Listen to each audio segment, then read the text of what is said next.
That's a bummer. I guess it's been so long since, but everyone still loves it so much. Yeah. Yeah. But don't you see? Oh, sorry. Yes, please. No, go ahead. No. I want you to speak first. Sure. Yeah.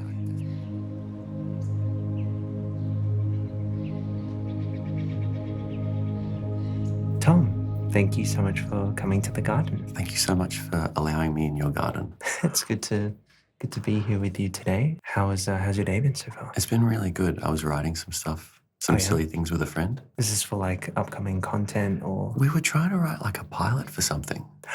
Yeah. Tell me more. Like just like you know what he said to me? He's always been like trying to get me to write like a show or something like that. And I was like, no, just make my music in my room. That's okay.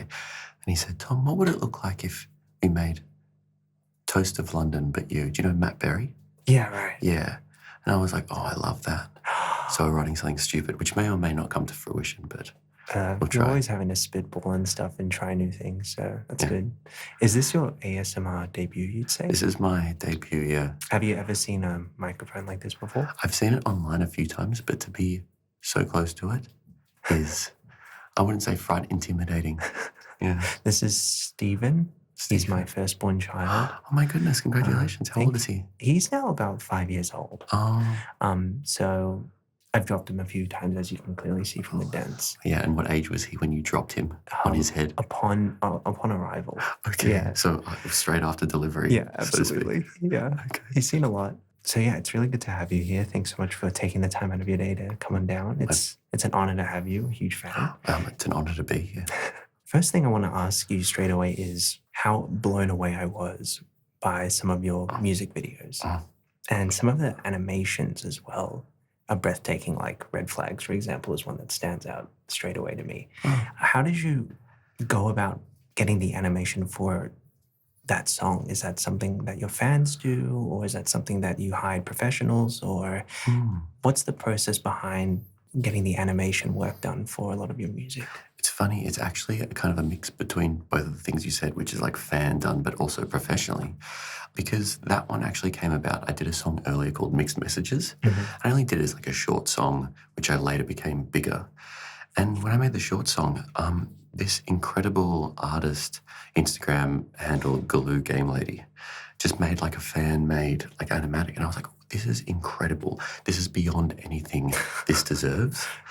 And so I contacted her. I was like, hey, I'm going to make a full-length version. Like, I don't want to stiff you out of anything. Can we do this professionally? Yeah. Can you make me a real thing, like a full length? And she did. And it was like, whoa, this is a good way to work with people where if someone has an idea really and is passionate enough to bring something to you, then it's like, well, you're passionate enough to make something that you really love, even though it's coming from a source that is mine. So then she worked on the next one and it was even greater. She has That's unbelievable. It's so cool when you can find these collaborations across the world with people you've never met just from the internet and stuff like that. How do you storyboard those videos? Because for that one, it has over 160 million views on YouTube, which is insane.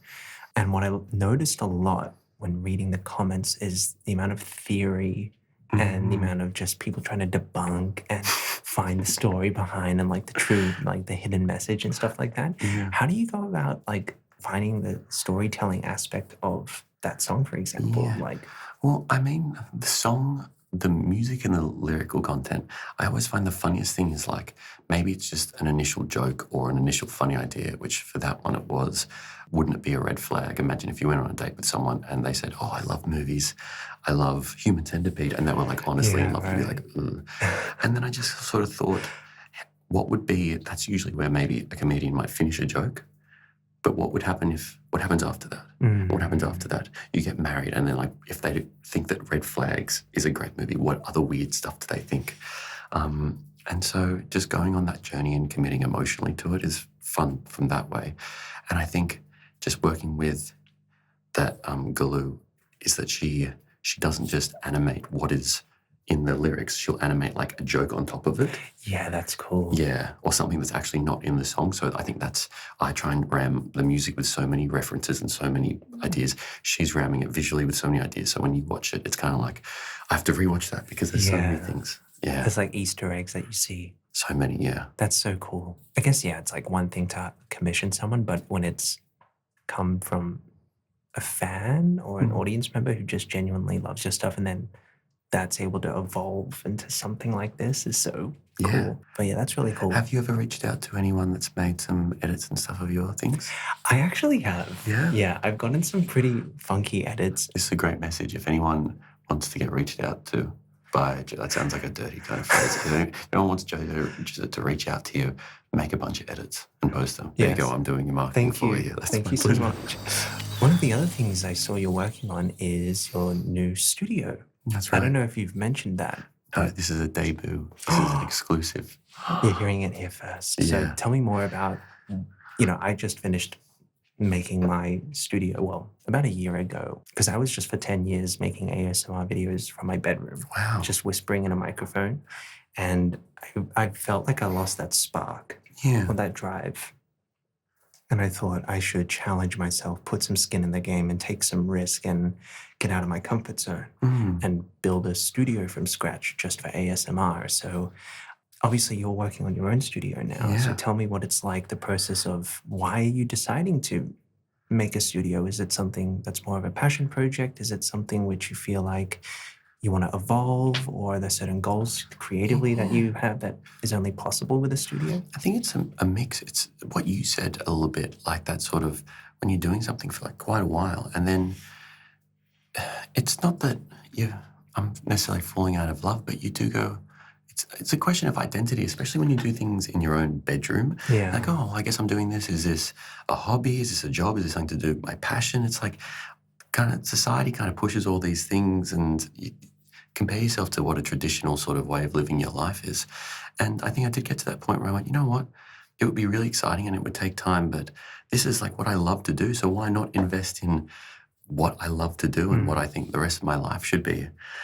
So it was that, and also, I don't know if you kind of feel this, but you're doing this thing that you love, and then maybe it gets to a certain place, and then it's just a lot of social media, and you're like, it's something that I love doing, but you don't get ego, but there's a question. It's like you're looking at your own face a lot. So I kind of wanted to find a place where maybe I could work with other people and like a bit of community, just so I wasn't thinking of how... Sort of like having your own team or something like that? Yeah, a bit of an own team, but if other people are working on their projects, or even like, it's sort of a space where I was hoping even to get some people in and like run some workshops and things like that. I think that really hits hard home for me, because that was one of my biggest motivators to scaling up and going from just being a content creator from my bedroom to creating a team and creating a studio, because I'll be honest, like, I love my job, whispering in a microphone, being an ASMR creator, but I noticed as time just went on, I just got honestly really lonely. Yeah. Like, I just didn't have that sense of camaraderie. I know a lot of peers of mine in the content creation sphere, they say, love my job, I wouldn't trade it for the world, but it can get a bit lonely. Is that something that you found? Yeah, no, totally. And it's also, you can trick yourself into thinking that it's not very lonely, because you're posting things, or you're sharing things. People are watching them, they're enjoying them, they're saying nice things, and then they're having conversations. But in a way, it kind of, you can engage with that, and it's really lovely too, but it's not really the same. No. And so you can, I completely agree with you. It's a good point. So tell me more about like this studio. How have you gone about, do you already have it visualized in your mind how this studio looks, or is this something which you're sort of just improvising as it goes along? It's kind of, I know what it looks like. There's a space that I've got, which is nice, like high ceilings. I was walking around here before. I'm like, I've been looking at places and the first thing I do is look at how high a ceiling is. And I'm just obsessed with it now. So whenever I walk into like a new space, like someone's house, I'm like, oh, this is such a nice high ceiling. It's interesting how a high ceiling makes a world of a difference. It's so good. And my current place is like a lot of studios, as you know, it's like they are kind of boxy because there's you don't have that much space. But it's kind of cool. There's natural light. There's this and that, and also downstairs, it's just sort of looks like a weird dungeon. Okay, which I also like. Nice. Brilliant. Yeah, because studio's got to look a bit like a dungeon, so you don't see the outside world. It's weird, even though we're talking about like you don't want to be too lonely. At the same time, it's so nice to be like dark, just like doing your thing. And I'll have to show you my studio after. I would love to see it. But for ASMR at least, I'm working with my microphones with the gain Oh, dude. cranked so high. Yeah. So for us, we had to really sound treat and soundproof it on a level that's just like, I am not jealous of you. That's the biggest thing that I'm going through. And Yeah. that's why our mutual friend showed me the pictures. And can you hear things outside at all? It's just like dead as anything. It's dead. Is there any reverberation for people watching? It's like this, you can have it dead so you can't hear what's on the outside, but you can also have it You can dead. soundproof it and sound treat it. Yeah. Yeah. Oh, So it's just guy, like, who knows? there's about 5 layers of house insulation in the studio to prevent noise from outside coming in. Yeah. And then it's just like acoustic foam panels everywhere, like thick carpet, just to control how the sound bounces around. Does it reverberate? Is it live in any way, or is it completely dead inside? It's pretty dead. Do you go crazy in there? How long do you usually? Yeah, sometimes tape I'll and stuff? record 3-hour-long videos in there, and it's just by the end of it, it's like stepping out of the hyperbolic time chamber. Like you're just like, where have I been? That's so cool. But that's really cool. And the other thing is that it's incredibly expensive. Like the quieter you make a room, it just exponentially gets more and more expensive. Yeah. But it was worth it. That's So I can't wait, and I think they can't wait to see how your studio ends up looking. Yeah, it'll be When cool. do you think it'll be done? Probably not until the end of this year. So Oh, wow. yeah, it's got some time and some space. But yeah, I just want to say I completely empathize with the getting things quiet. I mean, not as much as you, because yeah, I imagine you just turn things down, you record a bit, and be like, oh, someone's left a kettle on like 2 rooms over, and you can hear it. I remember, funny you say, like I watched and listened to the Bbno Money, and I was doing a song the other day where I was kind of almost, a lot of the times when I make music, it's not quite satire, but like I'll choose a song and be like, I want to sound like that, and then try and sound. And I was trying to do something that was a bit Bbno Money, and I was turning the gain up so much just so I could like be whispering and it sounded all there. And I was like, this sounds like the loudest room. My room, which is usually quiet. Because the noise floor starts coming in and all that stuff. Do you understand what this artist goes through to serve you the deliciousness? He's being coy, but appreciate this. Thank you. One of the things I noticed is you aren't super active on social media. Like I notice a lot of content creators I talk to, they're very much quantity over quality, and they'll be on that grind, that hustle. They'll upload every single day on all the platforms and stuff like that. But I noticed with you, you're much more like the other way around, like quality over quantity. And when you have like a big scale video, you'll release that once every couple months. But a lot of even your skits, even just your short form where it's just you, is there a reason why you choose to upload less, or is that just something which you find sustainable so you don't burn out? Yeah, I think I've been uploading less kind of recently than maybe lockdown in the next year. It's funny, there's a lot of kind of fun stuff that is coming now, which is exciting, so stay tuned. But I found, it was funny, one time I went to like the Instagram EQ, or the headquarters rather. EQ is Fox Studios, EQ. Okay. Yeah, I think the lady who was in charge of things was talking to me. She was like, really nice. We were just talking about some things. I was like, I'm not quite sure what I'm here for. And she was like, but Tom, I have to say this to you. And she's like, really nice about everything. She's like, you need to post more. And I was like, oh. And I guess, I don't know, it's good to post a lot so you get into the algorithm and things, but the things that I like to do take a bit of time to like mix. And I love doing that. And sometimes about like focusing on the process as opposed to, because for sure there's like voices in my head that are like, hey, you got to keep posting. Yeah, if you don't post, then it'll just kind of disappear or whatever. But yeah, I guess trying to fight against that and be like, you got to make sure that you're doing okay.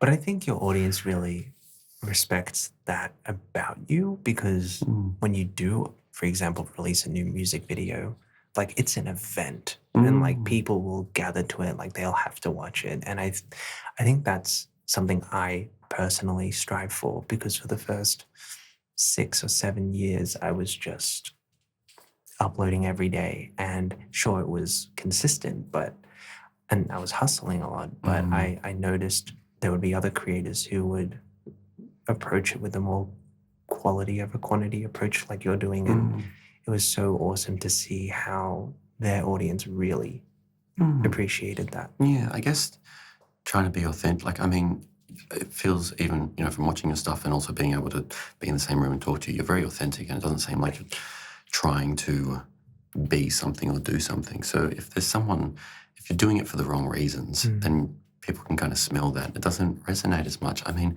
can I ask you, when you were hustling really hard and you were posting every day, and what was the reason that you were doing that? Yeah, I think it was partially out of fear that if I didn't keep uploading that, maybe the videos would stop getting promoted or something like that. And I think that you could smell that fear almost in the video because each video wasn't very memorable, I'll say. It's not it doesn't have that rewatchability. Yeah. So it was just get something out, and it didn't feel authentic. I think now we can put a lot more love and care and infrastructure in each video. So that helps a lot. I can totally see that for you because it's like the difference between, posting every day, trying to get into an algorithm and then trying to get sent to people. But it's not like someone's going to go, oh, I feel like watching that kind of thing from a while ago. But when you're doing it, a bit more purposefully, it is like, I want to go enjoy that kind of piece of art, again. I hear you.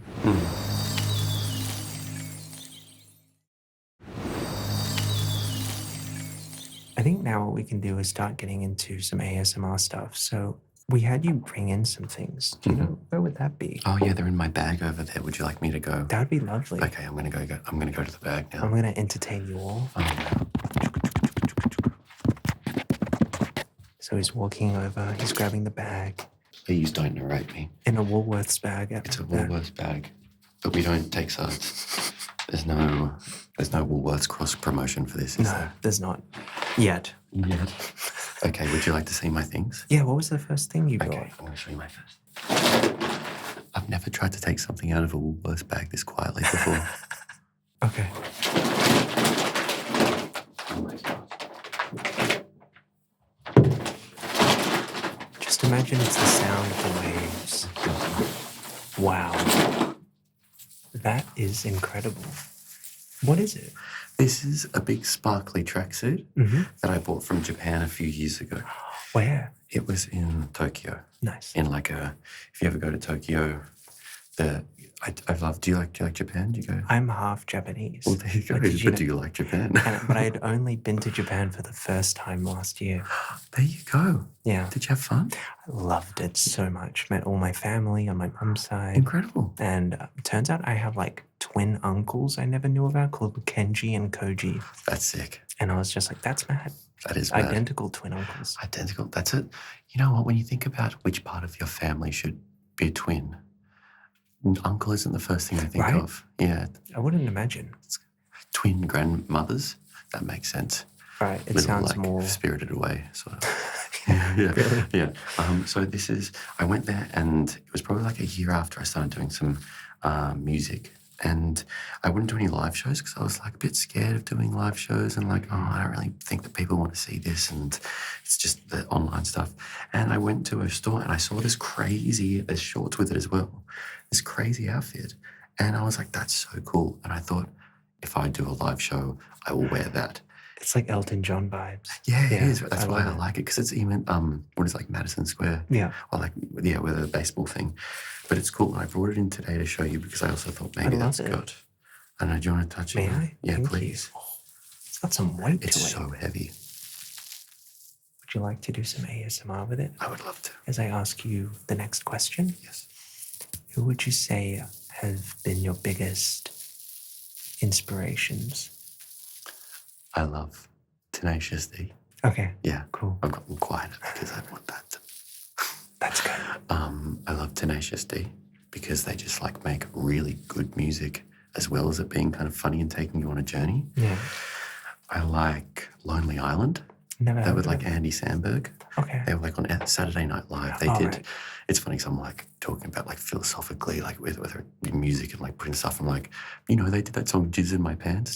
Yes, I do know that song. Yeah. Jizz, what a throwback. Yeah, so they do really good, just modern sort of music, but sounds really good as well. Is it true that one of your guilty pleasures is 90s and early 2000s Eurodance? Oh my God. Who said this to you? I'm not sure. I think I know. Just had a feeling. I think I fucked it up. Why? What I happened? dropped the zipper, Joe. That's okay. Let me go one more time. Okay. Oh my God, I'm almost a little bit scary like that. Is that creepy? That's actually really nice. Is that okay? Is that all right? That's sort of the Australian guy coming and knocking. This is what it would be like to be pulled over by a cop who was trying to start an ASMR channel. Sorry, mate. License and registration, please. Yeah, mate, how many drinks have you had tonight? All right, sorry about it. Go on. Hey, can you like and follow me, please? And then you speed away really fast. Yeah. It was brilliant. Nice. I hope this is okay. No, this is brilliant. Okay. You're doing great. I love. Do you like 90s Eurodance? Yes. I listen to anything, to be honest. I studied classical piano at the conservatory Oh, cool. because I'm Asian. Yeah. And then I was going to say. yeah, it checks out. But then I like listening to everything. Except I'm not a huge rap guy. Okay. Just a tiny little rap guy. A little bit of rap. Yeah. A little bit of rap. Okay. And I'm not a huge screamo guy. No, that doesn't really Other than track. that, I love jazz, Brazilian music, classical music, club music, funk, whatever. Does it not occur that maybe it would be really funny for you to love screamo as a professional ASMR?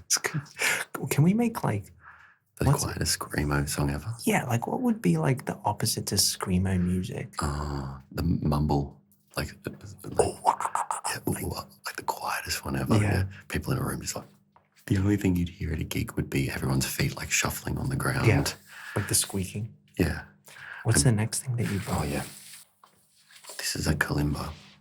I was accidentally calling it a calligrapher. You were calling it a calligrapher, which would be a little man with a big Why pen. didn't you correct me? Because I thought it was funny. I wanted you to say it on the podcast. Like an idiot. This is pretty good. So you can go quite loud, but let's do it quietly. Oh.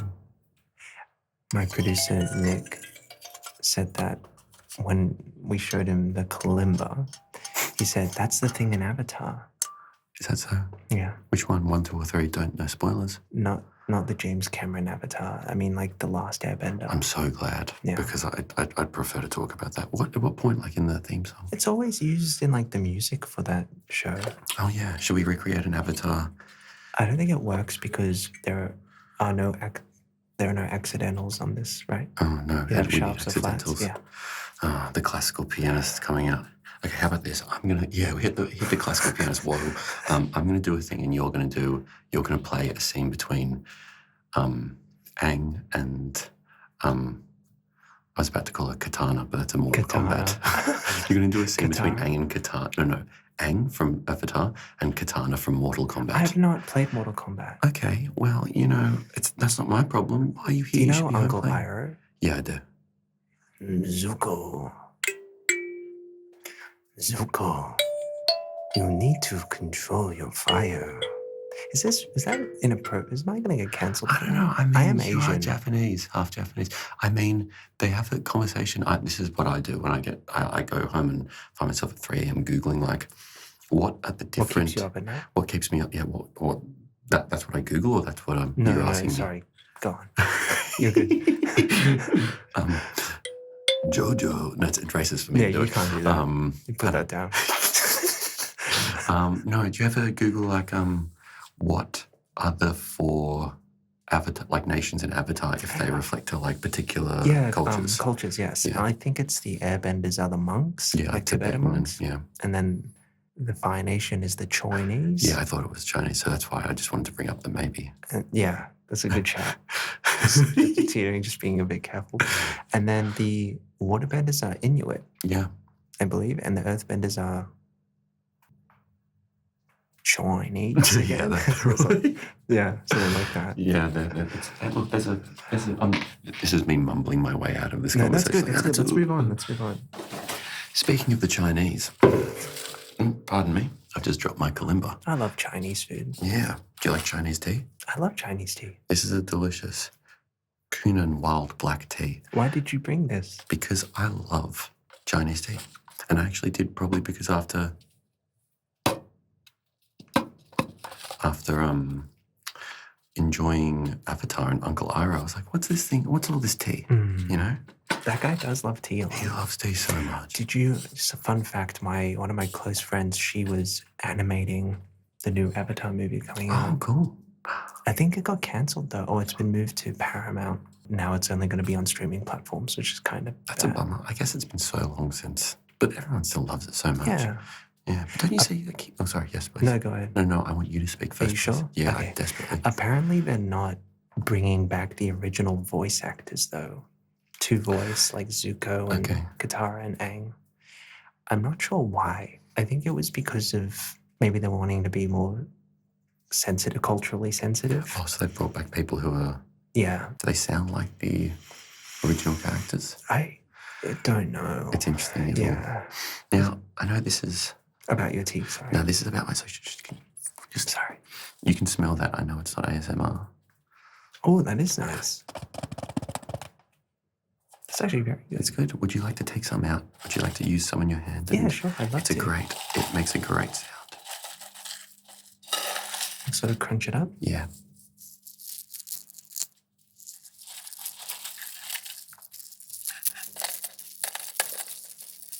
Oh, double. That's really nice. He's loving it. The producers are going crazy back there. One of them just fell down with a smile on his face. We're cooking in the studio. We're cooking. I hope you've all brought your appetites because we're about to motherfucking cook. Jesse. Have you watched Breaking Bad? No, I haven't, but I feel like I'm so sorry. Take your tea back. Yeah, I know. I'm going to fuck off now. Sorry. Oh, wow, great. Now I've got a bunch of crumbled up tea at the top of Jojo tea. Yeah. I'm going to sell this like bath water. Yeah, the Belle Delphine bathwater thing. Yeah. That was bananas. If you had to sell something that wasn't bathwater but still completely inappropriate, what would you sell of your own body or related to that? I think I would. People really like haircut ASMR. Oh, sure. So maybe I just like get a haircut and then just sell my hair. Interesting. What would you do? I'd probably take like a bunch of rocks and then I'd shout at them and I'd say, you, and I'd say all the bad things that I say, like all my negative thoughts. And I'd be like, you fucking, duh. And then I'd say, seal that up. Yeah, I'd seal it up and I'd give it to people. And then they could shout at their rocks and that would seal the negativity. That's actually a great idea. Yeah, well, I'm pretty stoned, so. So one of the other things my producer Nick told me is you're really big into D&D. Oh, I love it. And I've never played it before, and he plays it a lot. And in fact, he uses the studio sometimes just to play D&D with his friends. Is that what he tells you he does in the studio? That's what, oh look, I actually walk in and do see, like he gets all of the panels and all the TV monitors up with like fire and ambience, and he goes hard. He goes hard. And I've seen you do some D&D stuff. I've never played it. I don't know anything about it. I was wondering if possible, if you could teach me a little bit of D&D, if we could just act out some, I don't even know, do you act? No, so I'll tell you basically how it works is there's a dungeon master who is someone that either follows a story or writes a story, and they run like the entire story for players. So they could just be one player. You have a character. It's almost like if you're playing a video game, you have a character that's like a species maybe, and you have things you're good at. You might be strong and dexterous, and you might be not very wise and, not very intelligent or something like that. You have like built-in strengths and weaknesses? Or you have stats. Yeah, you have stats. And you can choose those based on, you can do that. So you can choose to be a very high health and very high intelligence person. Maybe like a wizard might have very high intelligence, but like low defense sort of thing. You have those things, and then you just basically go about an adventure led by the DM. Why don't I show you? Sure. Okay, so what I'm going to do is it usually just 1 or 2 people? You'd probably have like 4 people. I've seen it done with like about 6 people, but is that like the optimal amount? 4 would be good. And one of them is the dungeon master. Maybe 3 or 4, and then a dungeon master. Does the dungeon master also have a character, or are they just simply narrating? They all play all the different characters in there. It's almost like you're playing. Do you ever play like Skyrim or like Elden Ring? Like those RPGs? Yeah, I have not, but I have watched some of them. Yeah, but yeah. Sorry, like you're going. No, but that's it. They'll play everything else. They're describing what you see. Okay. Combat, non-playable characters and stuff like that. They'll like pretend to be. Okay, cool. It's like improv a bit. Look, this is actually perfect because I brought my dice bag. So why is it a 20-sided dice? Why not just a 6-sided dice? Well, that's the thing, my sweet Joe. There's so many. Oh, wow, you have Have a bundle.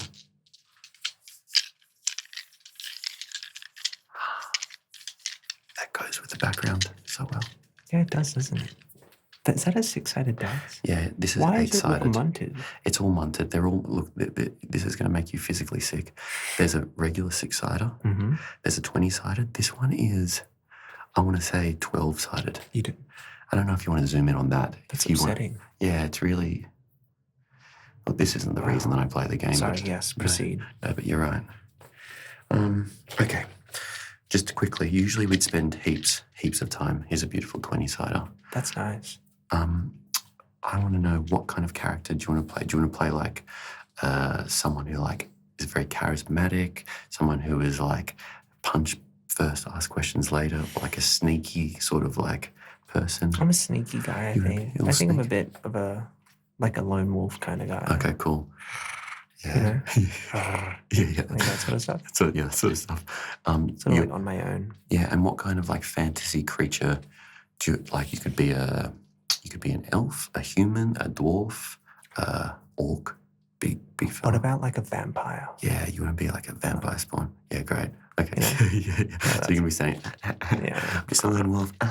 Yeah. Okay. So take a 20-sided dice. Yeah. You got. Can I give you these? Yeah. I'd love you to. You know what? You could even roll it. Oh yeah, we can maybe roll it on this. We could roll on that near that thing, yeah. But I'll wait until we have a reason. So I'll tell you this. Okay, so what's your name? My name is Jeff. No, my name is Ricardo.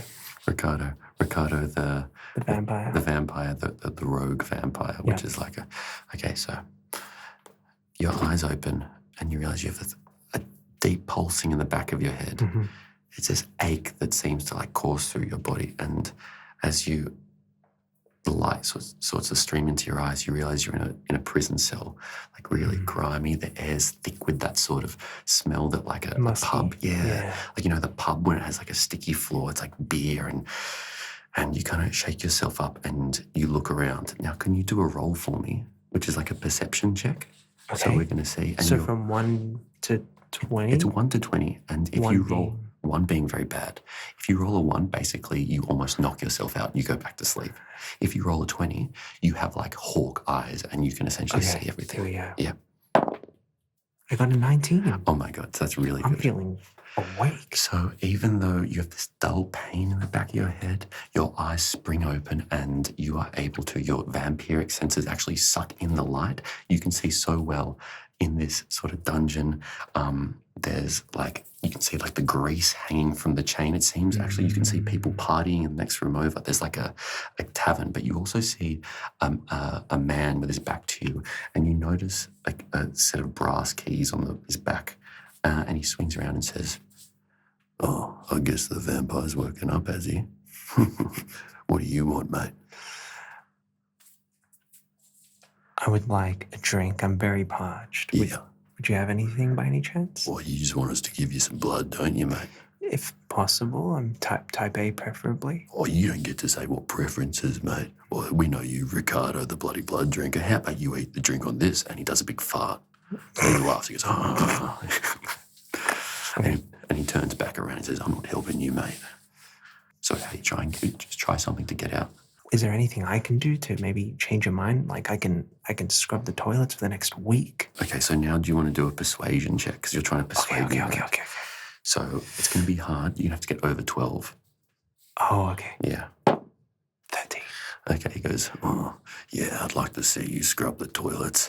And you see him start to salivate. He goes, "Yeah, little vampire, I'd like to see." Okay, so that's basically how. Okay. And then he'd let you out and you'd be able to do, but you could club him over the head or whatever. That, you know what amazed me, by the way, from all that is just how you're able to improvise that whole thing. Have you done that?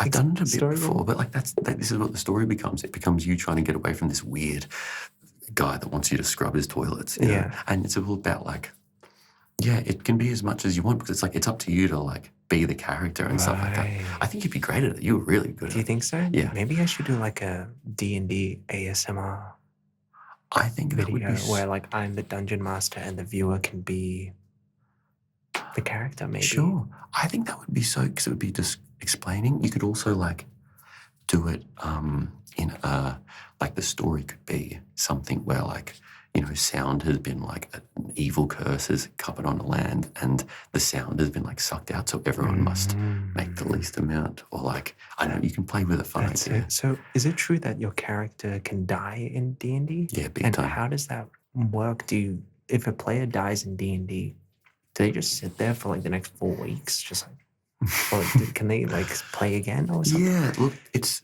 depends how people like to run their campaigns.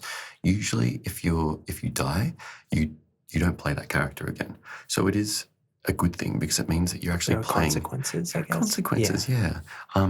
And if there's danger, you don't just go like a video game. Oh, I go and try and charge in. You're like, oh, I'm going to try and save myself because I'm growing attached to this character. But usually, you might sit back. And then you get a new character. You talk to the dungeon master and say, hey, is there an opportunity for me to play someone that comes in the next one? But hopefully you try not to die. What is the longest campaign you've ever done before? Oh, so I haven't done a long one myself, but I've started with a podcast called Dragon Friends, but like for years now. But they were playing the same game for 10 years. Holy, Yeah. How do they even keep track of the lore at that point? It's a lot of, luckily it did have a bit of an audience. So there was people online like Wikipediaing and I found that people like the fan wiki stuff. Yeah. Cool. That's good. Do you ever use that? Is there ever like, oh, I want to know when I did that episode? And you're like, just Google it. Yeah, good shout. Yeah. Yeah, it's so easy. That's cool. Yeah. Well, thank you very much. I think I'll try something like that. It sounds very much up my alley, like fantasy. For this next question, I want you to answer it in a soundscape of your choice. So you can go anywhere you want in the world. It can be as specific or as vague as you'd like it to be. Okay. Anywhere you want to go, and the listener will be sent right there. Okay. Okay, thank you. Where do you want to go? Can you help, if you see an opportunity, please jump in and help me with this, because I think you'll know. So listeners, I want you to take a deep breath through your nose, in, 2, 3, and out. 2, 3, 4. Let's do one more. In, 2, 3, and out. Let's keep those eyes closed unless you're driving, then absolutely open them. In fact, you really shouldn't be listening to this while you're driving. I want you to imagine yourself on a beach near Port Douglas. Oh, good Near choice. Cairns, Queensland. It's a long 4-mile beach. There's nothing but blue sky, a few clouds right on the horizon, so I suppose not blue sky. You can hear the waves very slowly lapping. You can hear some Australian birds, some kookaburras, very far away, may I add. Turn the reverb up on that. And you enjoy the sound of children maybe in the distance. What's that in the water, sloshing up? Is that Irriganji? No, it couldn't possibly be Irriganji. The monstrous steps of the tiny little jellyfish all formed together to take their revenge on human being. Oh, it's coming closer. Oh no. Look, oh, thank God, these helicopters. Oh, the Australian government has come. It's all becoming too much. The Irriganji's angry. Oh, cover your ears, Jojo. The roar of the roar. It's like a kaiju, but they're releasing their own. My eyes! Thank God, they're releasing their own giant robots to fight the Irriganji. You're making this so awful for my producer. Oh, that's all right. He likes the job. He's gonna leave the podcast straight after this. It's like, you have like a full just Sony movie playing out right now. Yeah. So as that's all going on right now, whatever that amalgamation is playing right now. It's my dream. Where do you see yourself in 5 years? Best case scenario. Look, best case scenario, honestly, without all the crazy stuff, and I'll give you this for safety, is maybe I'd say at my sister's house. It's up around Byron, but I won't tell you exactly which town because I can't remember. And it's like loud cicadas, sort of like a nice hot day, and there's a room she's made in the back with like a piano and a computer and a few different things where I can just sort of play a bit of music, but you'd have that sound of like relentless summer heat on the outside. And there's a few other people kind of working in the kitchen, making some lunch. Do you think you'd have children by then, or do you think you'd have a family? What about your career? I think career, I think just whatever happens so I can keep making enjoyable things that I like every day, whether that means more public facing or if it means just like more doing it for myself, then yeah, that sort of thing. Amazing. Awesome. Well, Tom Cardy, thank you so much for coming to the garden. It's an honor having you here. And where can the audience find you? You can go on to YouTube and you can type in Tom Cardy, I think. You can just type Tom Cardy, Cardy, into your contacts on your phone. Brilliant. And I'll appear behind you, and I promise I won't stab you. Fabulous. Thank you so much for listening, everyone, and we'll see you next time. Bye-bye.